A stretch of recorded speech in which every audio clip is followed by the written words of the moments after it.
Et comme nous l'avons évoqué juste dans notre reportage, Alexandre Delval vient de publier un ouvrage qui résonne avec une actualité brûlante. Son dernier livre s'intitule « Le nouvel ordre post-occidental. Comment la guerre en Ukraine et le retour de Trump accélèrent la grande bascule géopolitique ». Dans cet essai, le géopolitologue décortique les dynamiques profondes qui redessinent notre monde. Il y analyse comment l'élection où le retour de Donald Trump agit comme un puissant accélérateur de la rupture avec l'ordre unipolaire que nous connaissions depuis la fin de la guerre froide. La mondialisation est un tournant majeur et Delval s'appuie sur des événements comme le dernier sommet des BRICS à Kazan qui a réuni des puissances considérables telles que la Chine, la Russie, l'Inde, l'Afrique du Sud, l'Égypte ou le Brésil pour illustrer cette mutation. Il explore également comment, sous l'impulsion de Donald Trump, les États-Unis eux-mêmes amorcent des changements radicaux, menaçant de fracturer de l'intérieur ce que l'on appelait encore l'Occident. À l'intérieur même de l'Europe, les divergences deviennent criantes entre une Hongrie de Viktor Orban ou une Italie de Giorgia Meloni et la France d'Emmanuel Macron ou l'Allemagne de Merz, les points communs semblent de plus en plus rares. Notre invité d'aujourd'hui est Alexandre Delval, un géopolitologue français et docteur en histoire reconnu. S'il est connu en France pour ses analyses sur de nombreux sujets, son expertise est particulièrement pertinente pour nous en Arménie pour plusieurs raisons cruciales.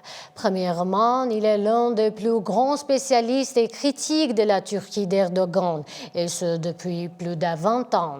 Il a été l'un des premiers à théoriser les concepts de néo-ottomanisme et d'expansionnisme pan-turquiste, des stratégies qui sont aujourd'hui une menace existentielle pour l'Arménie. Deuxièmement, il a beaucoup écrit sur le sort des chrétiens d'Orient et voit dans l'Arménie un cas emblématique de la confrontation des civilisations. Enfin, il porte un regard très critique sur la politique étrangère des pays occidentaux, qu'il juge souvent naïfs ou impuissants face à leurs adversaires. C'est donc une voix différente, une voix réaliste et souvent sans concession que nous allons entendre aujourd'hui pour décrypter la situation de l'Arménie. Bonsoir, Monsieur Delval. Merci d'avoir accepté notre invitation. Dans vos livres et vos interviews, vous avez abordé à de plusieurs reprises le cas de l'Arménie. Comme vous le savez, l'Arménie est en train de changer son vecteur de politique étrangère. Et ici, la situation est assez critique.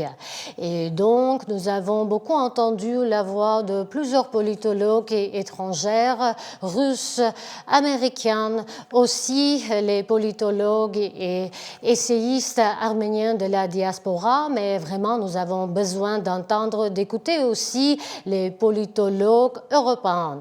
Et donc, permettez-moi de poser la première question. Monsieur Delval, il y a 20 ans, dans votre livre « La Turquie dans l'Europe », vous parliez d'un cheval de Troie islamiste. La guerre de 2020 et l'épuration ethnique de 2023 au Karabakh sont-elles, selon vous, la confirmation ultime que le projet pan-turquiste d'Erdogan n'était pas un fantasme, mais une stratégie de longue haleine que l'Europe a refusé de voir? Alors, ce que je dis à mes étudiants et que je dis aussi dans mes livres depuis des années, c'est que Erdogan est un homme complexe avec plusieurs visages. Alors, avec les Américains dans les années 2000, il a joué la carte de l'OTAN, de l'atlantisme, de l'alliance avec l'Occident, le souvenir de la lutte contre le communisme sous la guerre froide. Et il a même joué au libéral, il a libéré les banques du carcan de l'État et il a fait du libéralisme économique. Et du coup, en disant qu'il était pour l'Occident et pour l'Europe, c'est ce que je l'appelais le cheval de Troie islamiste, il a désarmé les Européens et les Occidentaux, et surtout les Américains qui ont fait pression sur l'Europe. Et c'est pour ça qu'on a ouvert la candidature de la Turquie et le fameux vous savez, les fameux critères Ah, des 35 chapitres de l'acquis communautaire. Ça, c'était le premier Erdogan que les Occidentaux ont connu. Mais moi, je parle de mon livre de l'Erdogan d'avant, qui venait du Miligulush et qui a été formé par une association islamiste internationale qui, depuis, s'est séparée de lui, mais qui l'a formé. Et il vient de cet islamisme-là. Mais comme il est malin, il est capable de changer de stratégie et d'avoir plusieurs stratégies en même temps. Pour garder le pouvoir, il a fait l'alliance avec les panturquistes du mouvement d'extrême droite MHP, que vous prononcez MEGP. Et là, c'est intéressant parce qu'il actionne deux mythes pour mobiliser son néo-empire. Il actionne deux mythes. Le mythe ottoman et le mythe islamique lui permet de briller dans les pays musulmans et surtout dans les pays arabes, les anciennes possessions musulmanes arabes de l'Empire ottoman.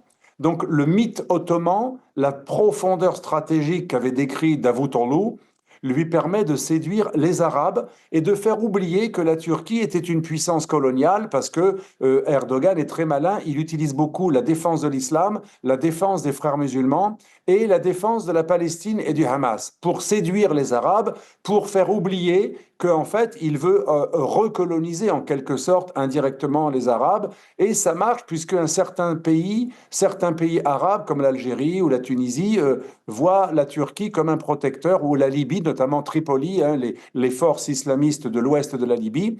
Et deuxième mythe qu'il utilise, et là ça vous concerne plus, contre les Arméniens, il utilise plutôt un mythe différent qui n'est pas islamique, qui est le mythe ethnique, racial des peuples turciques, avec notamment bien sûr cette fameuse carte que l'on connaît, qui est la carte des loups gris, qui veut réunir tous les Turcs dans un même empire. Et donc c'est pour ça que je ne confonds pas les trois stratégies, parfois pro-occidentales, parfois islamistes néo-ottomans, et parfois pan-turquiste pour séduire l'extrême droite turque, pour rester au pouvoir, puisqu'il a perdu des voix. Il a réussi à survivre dans le pouvoir uniquement grâce à son alliance avec l'extrême droite depuis 2016. Et une de vos interviews, vous avez qualifié Erdogan de génie politique. Qu'est-ce qui vous a mené à cette conclusion? Alors bien sûr, ça peut choquer pas mal d'Arméniens de Eh oui. dire génie politique. J'ai parlé aussi du génie des djihadistes. Donc, bien sûr, ce n'est pas un terme qui est moral, bien ou mal. C'est un terme technique qui veut, quand je dis génie en géopolitique, ce n'est jamais une connotation morale, c'est une connotation d'efficacité. Et il faut avouer qu'en termes d'efficacité, Erdogan a été redoutable. Il a dépassé en longévité Atatürk lui-même. C'est le Atatürk à l'envers. Il résiste à tous les coups, à toutes les stratégies. À chaque fois qu'on le donne perdant, il revient avec un nouveau visage ou plusieurs visages à la fois. Et surtout, il a l'air. Beaucoup de gens croient qu'il est moyennement intelligent parce qu'il vient du peuple, il parle avec l'accent du peuple, Oui. mais il est beaucoup plus rusé. Il a cette ruse, vous savez, de la rue, comme Poutine, la ruse de l'animal politique qui a grandi dans la rue, qui a fait du foot, qui était dans les bas quartiers. Il a cette ruse. Moi, je connais ça puisque je viens de quartiers très, très pauvres. Et souvent, la personne qui vient des quartiers difficiles est plus malin. Il va être peut-être moins cultivé, mais plus malin. En ce sens, c'est un génie. Il a ce génie de la malice de l'homme de la rue qui est devenu très important et qui a une grande connexion avec le peuple. Rappelez-vous le jour où il a pris le paquet de cigarettes d'un jeune militant, il l'a déchiré devant lui et il a dit: mes services te surveilleront pour être sûr que tu ne fumes pas. Ça, c'est le génie politique de l'homme paternel qui joue au père de famille, qui joue un peu au parrain, presque le parrain mafieux, mais ça plaît beaucoup au peuple quand on fait le protecteur un peu mafieux comme ça. Moi, je vais t'aider à pas fumer. Et il a souvent ce genre d'attitude très populiste. Il séduit une partie du peuple encore aujourd'hui. Je suis allé en Turquie 2 fois cette année pour des raisons professionnelles et j'ai remarqué qu'il a encore des gens qui le suivent, beaucoup, moins qu'avant, mais il a une longévité extraordinaire et surtout, il a su jouer avec les Russes quand ça l'arrange, avec les Ukrainiens quand ça l'arrange. Il a donné des drones aux Ukrainiens, mais il aide à contourner l'embargo sur les produits russes. Il joue sur la Chine, en même temps l'Amérique. Il a même joué avec les djihadistes en Syrie contre Bachar el-Assad et contre les Kurdes. Si vous voulez, je ne dis pas qu'il est génie moralement Oui. ou philosophiquement, mais c'est génial au sens, comme on dit en italien, le trasformismo. Il est capable de jouer tous les rôles.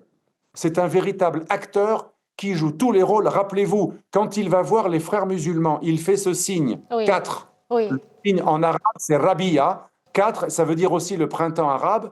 C'est le signe des frères musulmans. Quand il va dans les meetings des islamistes, il fait ce signe. Mais quand il va voir les loups gris du parti MHP, il fait ce Oui. signe, Oui. le Oui. signe des loups gris. Oui. Et donc, c'est rien que ça montre que c'est un acteur. Oui. Il joue plus. Et normalement, historiquement, l'idéologie des loups gris est opposée à l'idéologie des islamistes. Ce sont deux mythes totalement incompatibles, puisque, comme vous le savez, les auteurs du génocide des Arméniens étaient adeptes d'une vision raciale, linguistique, mais qui n'était pas du tout islamique, qui était même laïque, qui était même assez proche du pan-germanisme. Donc ce sont deux mythes au départ différents, mais il est génial parce qu'il arrive à réconcilier des mythes opposés. Il est le seul homme politique qui a réconcilié l'islamisme radical et le panturquisme. Dans cette nouvelle situation que l'Arménie se trouve, est-ce que vous croyez en amitié entre la Turquie et l'Arménie? J'en suis sûre que vous êtes au courant qu'actuellement Oui. l'Arménie et la Turquie font des efforts pour normaliser les relations bilatérales. Alors, pour la petite histoire, j'étais très ami avec Hrant Dink, qui a été tué, comme vous le savez, de 2 balles dans la tête en pleine rue par soi-disant un fou, etc. Et Hrant Dink croyait en la possibilité de l'amitié entre les deux peuples. Il ne parlait pas des gouvernements, mais il me disait souvent il faut tout faire pour qu'un jour il y ait même la paix entre l'Arménie et la Turquie. Et ça lui a été d'ailleurs, ça lui a valu quelques critiques dans la diaspora arménienne parfois. Après, quand il est mort, plus personne n'a dit du mal de lui, mais avant, je me rappelle, avant sa mort, dans la diaspora arménienne, ça choquait cette idée. Et moi-même, il me disait, tu es trop caricatural, tu dois comprendre, nous avons intérêt à nous entendre, etc. Et je comprends que Pachinian veuille jouer cette carte, mais je pense que c'est un peu naïf. Je pense que c'est intelligent en absolu, Oui. mais est-ce qu'on peut faire confiance? Est-ce qu'on peut faire confiance au régime d'Erdogan pour ne pas ensuite trahir la parole? Pour comprendre, il suffit de voir ce que Erdogan a fait à Poutine. Erdogan a promis de désarmer les djihadistes en Syrie pendant la guerre civile dans les accords d'Astana et de Sochi. Et il avait promis de les désarmer et de les maintenir à Idlib et même de les faire partir. Qu'est-ce qu'il a fait? Il les a aidés à prendre le pouvoir contre Bachar al-Assad. Ça veut dire qu'il a fait l'inverse de la parole qu'il a donnée. On a beaucoup d'exemples comme ça aussi, avec par exemple avec les Russes. Il a aussi trahi les Russes sur des prisonniers qu'il ne devait pas relâcher pendant la guerre en Ukraine. Donc Erdogan est habitué à trahir ses paroles, à dire des choses et à faire autre chose, peut-être pas envers son peuple, mais en tout cas envers des acteurs faibles ou en difficulté. Erdogan est comme un scorpion qui va un moment vous piquer. On ne sait pas quand, et même s'il vous l'aidez à traverser la rivière, le scorpion peut piquer la grenouille. Et on peut dire que Erdogan, son signe, je ne sais pas son vrai signe astrologique, mais il est comme le scorpion. Donc peut-être qu'il va respecter un accord avec Pachinian. Si Pachinian renonce à mettre la mention du génocide dans la Constitution, et si Pachinian renonce à la mention de la Constitution qui parle des terres arméniennes historiques, si Pachinian accepte de faire cette énorme concession, peut-être que Erdogan va trouver un intérêt en se montrant le grand homme de la paix, le pacificateur, et qu'il tiendra plus ou moins parole quelque temps, mais peut-être que non. Peut-être qu'il en profitera pour attaquer, à aider les Azéris à attaquer bientôt le corridor la région de Siomi. On ne sait pas. Pour être franc, je n'ai pas de certitude. Mais moi, je pense que l'histoire récente nous montre qu'un accord avec Erdogan, si vous êtes en position de faiblesse, n'est pas un accord vraiment crédible. Et je pense que la clé de la survie de l'Arménie, je parle de survie car ce pays est en danger existentiel, Oui. ne vient que de deux pays. Et l'Amérique n'est pas plus fiable que la Turquie. L'alliance avec l'Amérique ne sauvera pas les Arméniens. L'alliance avec l'Union européenne, le projet de rentrer dans l'Union européenne ne sauvera pas les Arméniens. Rappelez-vous, quand est-ce qu'il y a eu la guerre en Géorgie? Quand les Géorgiens ont voulu rentrer dans l'Union européenne et dans l'OTAN. Quand est-ce qu'il y a eu la guerre en Ukraine? À partir du moment où les Ukrainiens, à partir de 2014, quand ils ont commencé à rêver d'Europe. Je pense que le piège pour les Arméniens, c'est de croire au projet de M. Pachinian, qui est comme M. Saakashvili, il croit aux promesses des Européens et des Américains. On a vu que les promesses des Européens et des Américains, elles ne valent à rien. Je pense que les deux seuls États qui pourraient avoir un intérêt à garantir la sécurité du peuple arménien, je parle de l'Arménie, je ne parle pas bien sûr du Haut-Karabakh, dans l'avenir, s'il y avait des deals, mais des deals qui vont aussi avoir un prix, c'est l'Iran et la Russie. Et je ne suis pas du tout favorable au régime iranien. Je n'aime pas ce régime. Mais je raisonne en géopolitologue cynique qui se met à la place d'un acteur. Seuls deux États pourraient avoir un intérêt. Mais en échange, bien entendu, Et non plus la France? l'Arménie devra rester neutre. L'Arménie ne sera jamais aidée par les Iraniens et par les Russes si elle continue à vouloir être occidentale. Je comprends que Pachinian veuille jouer la carte de l'Occident, mais j'ai bien peur que Pachinian finisse comme Saakashvili en Géorgie. La France, c'est peut-être un des seuls alliés réels de cœur de l'Arménie, mais elle ne peut pas faire grand-chose. La France, elle n'est forte militairement que grâce à la bombe atomique. Son armée n'a plus rien à voir avec avant. Elle n'a pas assez de munitions, elle n'a pas de drones. Il faut savoir que la France, elle a la bombe atomique, mais elle n'a pas de drone. Elle n'est pas capable de faire une guerre de haute intensité moderne. Aujourd'hui, les guerres, c'est les drones, c'est l'extrême mobilité, c'est la technologie. Et la France n'a pas assez d'hommes. Macron veut envoyer des hommes en Ukraine, il ne peut même pas envoyer plus de 20 000 hommes. Et tous les Européens réunis, c'est 40 000 hommes maximum. Pour aider l'Ukraine, il faudrait 300 000 hommes et il faudrait risquer une guerre nucléaire avec la Russie. La France ne peut rien faire de concret contre des grands acteurs. La France ne peut pas faire la guerre à l'Azérie, à l'Azerbaïdjan et à la Turquie en même temps. Par contre, la France peut aider l'Arménie à s'équiper, à avoir quelques missiles, quelques munitions, quelques obus. Oui, mais ce n'est pas ça qu'il va. Pardon. Ce qu'elle fait actuellement, oui. Oui, ce qui est déjà le cas à petite dose. Elle pourrait faire plus, mais c'est pas mal. Avec Chypre, la Grèce et l'Arménie, la France est le seul pays qui aide ce que j'appelle l'axe victime de la Turquie. La Grèce a un accord de défense avec la France. Chypre, depuis mon ami Lilikas, depuis les années 2000, l'ancien ministre des Affaires de la Défense et d'Affaires étrangères, et elle est le seul pays d'Europe qui aide un peu l'Arménie. Tout le reste de l'Occident a laissé tomber l'Arménie et les promesses américaines, pour l'instant, ce ne sont que du vent. Est-ce que l'Amérique est venue secourir les Arméniens qui ont été exilés et purifiés ethniquement dans le Haut-Karabakh il y a 2 ans? Non. Monsieur Delval, vous décrivez souvent l'Arménie et plus spécifiquement la région du Sunnique comme le dernier verrou géopolitique empêchant la continuité territoriale du monde turcique. Avec la pression maximale pour le soi-disant corridor de Zangezur, ce verrou est-il sur le point de sauter? Et que signifierait sa rupture non seulement pour la région, mais aussi pour l'Europe et la Russie? Je pense que le verrou est en train de sauter. Un moment, quand il y avait eu des négociations avant la chute du Haut-Karabakh, il y avait des possibilités, des négociations que des pays comme la Russie ou l'Iran auraient pu mettre leur nez dans cette affaire et on aurait pu faire un système d'un corridor qui soit garanti par la Russie et par d'autres pays, pourquoi pas l'Iran. Mais cette option n'a pas été retenue pour l'instant dans le plan Trump, qui n'est qu'un mémorandum, ce n'est pas un accord ni signé ni ratifié. Oui. Pour l'instant, on n'est pas dans cette voie, mais la seule chose qui pourrait sauver les Arméniens d'une colonisation azérie progressive, ce serait des parrains internationaux, des garants qui mettent une armée, des dispositifs très importants pour garantir le corridor. Mais s'il n'y a pas des garanties de pays qui peuvent avoir un intérêt à défendre l'intégrité territoriale arménienne, je pense qu'ensuite l'Azerbaïdjan voudra toujours plus. Après, elle voudra agir beaucoup plus directement et élargir. Elle dira que ce n'est pas assez large, qu'il faut plus qu'il faut plus de volume pour le Nakhichevan, etc. Et elle voudra faire une jonction encore plus nette. Donc je pense que l'Arménie doit négocier avec Trump et avec la Russie et notamment avec ces deux pays une sorte de zone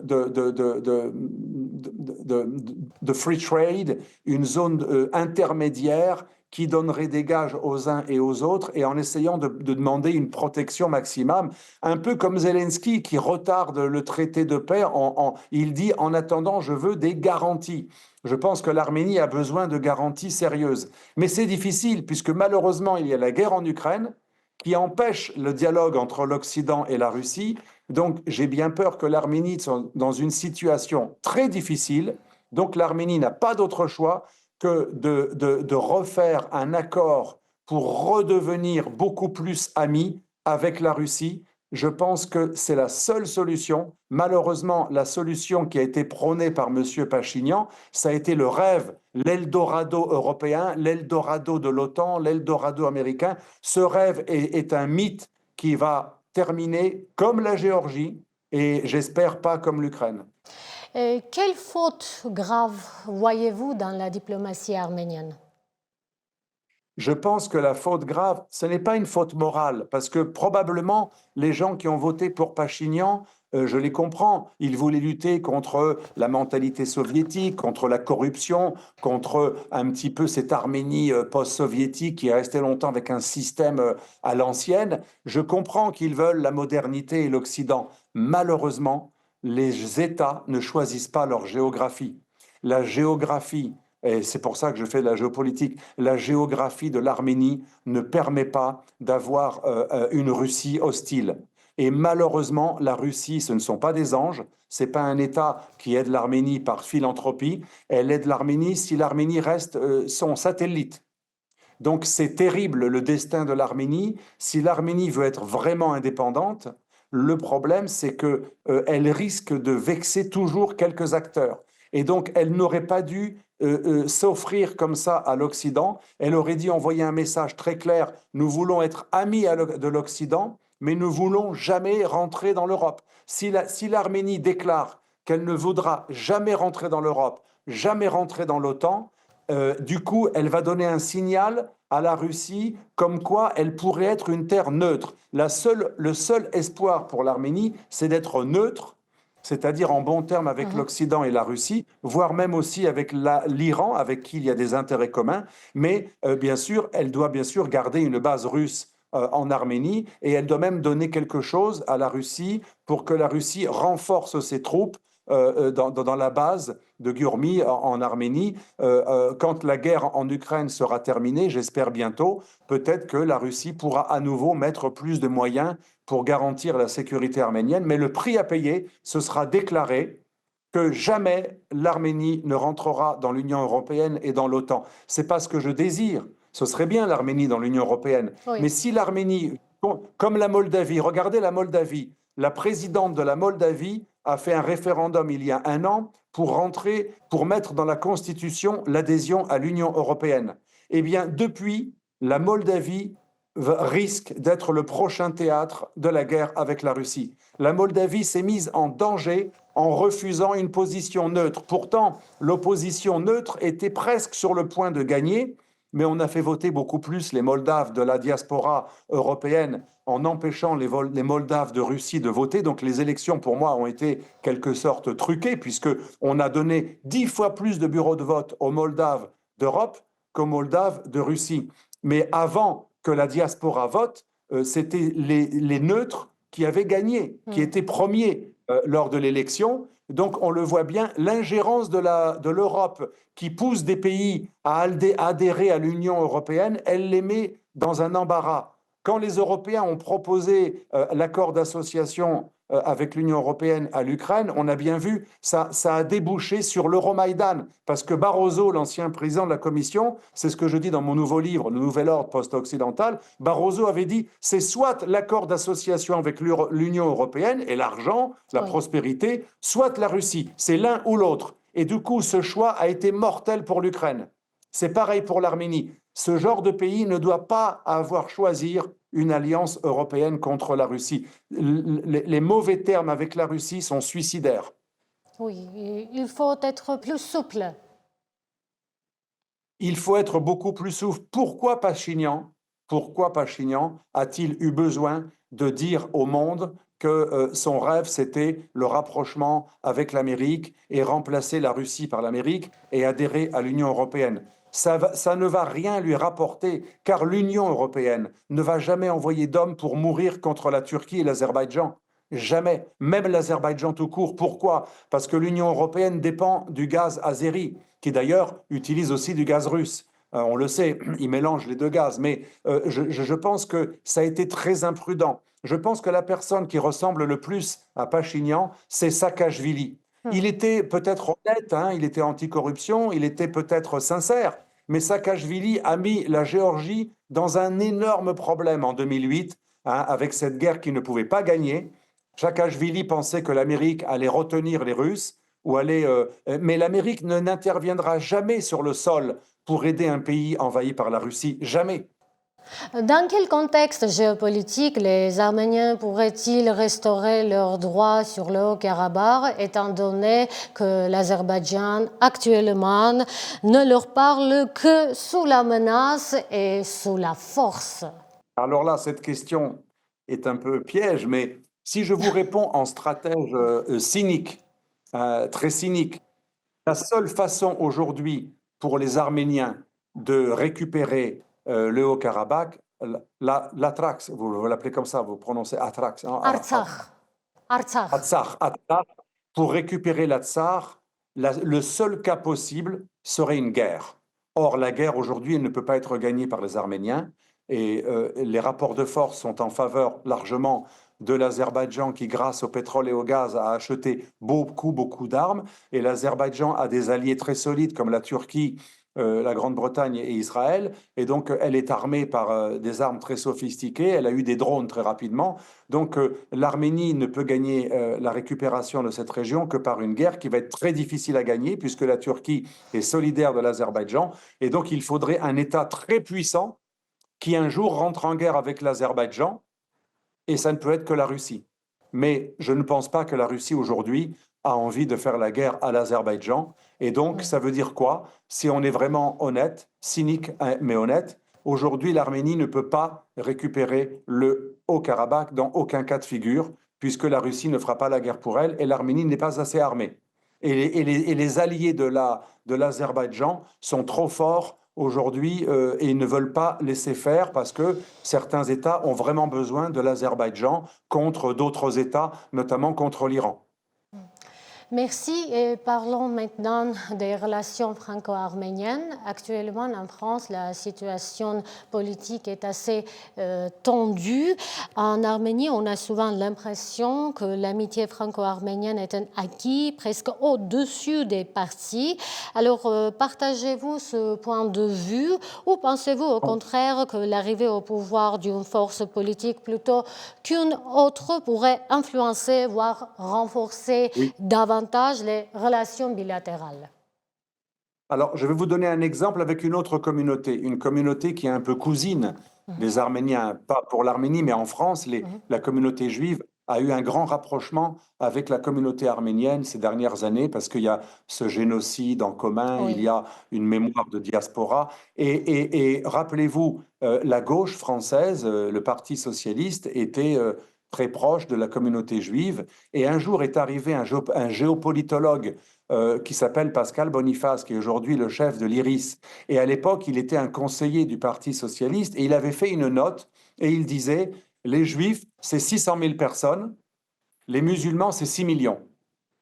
Il n'y a pas photo. Un peu comme John Mearsheimer en Amérique qui dit le lobby juif ne doit pas nous entraîner à être en mauvais rapport avec le monde musulman. Et aujourd'hui, je pense qu'il y a des gens déjà qui calculent. Les Arméniens, c'est 500 000 maximum, 400 000 personnes en comptant les moitiés arméniens, les origines, etc.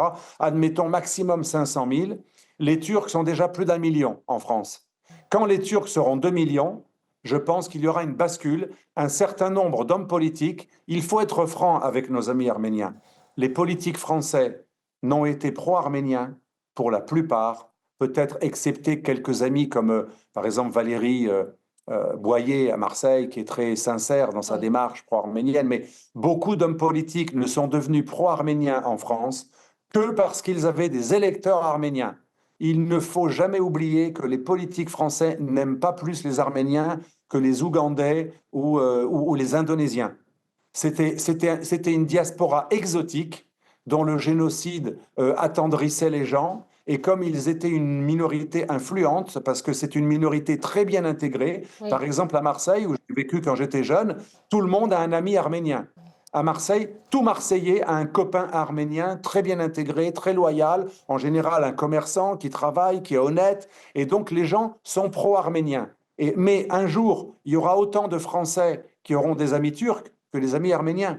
Et les Turcs travaillent très bien aussi. Ils ont également des commerces. Contrairement aux Algériens ou à d'autres, ou aux Maliens ou à d'autres communautés, les Turcs représentent un lobby aujourd'hui. À l'intérieur de l'islam de France, les Turcs ont dirigé pendant plusieurs années le Conseil français du culte musulman. Ils sont devenus un lobby puissant. Ce ne sont pas des Maliens ou des Marocains ou des Tunisiens.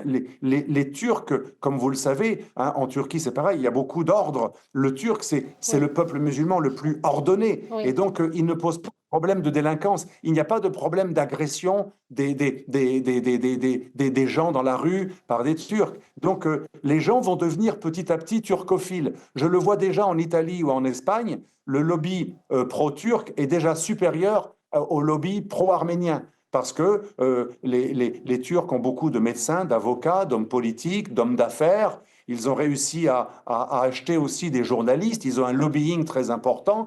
Et donc, le lobby turc, à un moment, va dépasser le lobby arménien en France. Donc, la France, ça va rester le pays le plus pro-arménien, mais ça va être de moins en moins visible. Et pour répondre rapidement à votre question, quand la gauche extrême aura plus de poids, j'espère jamais, mais si la gauche extrême aura plus de poids, je pense que même si historiquement les communistes en France ont souvent été des grands amis de l'Arménie, Mhm. pour plein de raisons, parce que la Oui, Turquie était dans l'OTAN, la mémoire du génocide, aussi beaucoup d'Arméniens votaient communistes il y a longtemps, parce que c'était des gens qui venaient, ils étaient pauvres au départ, etc.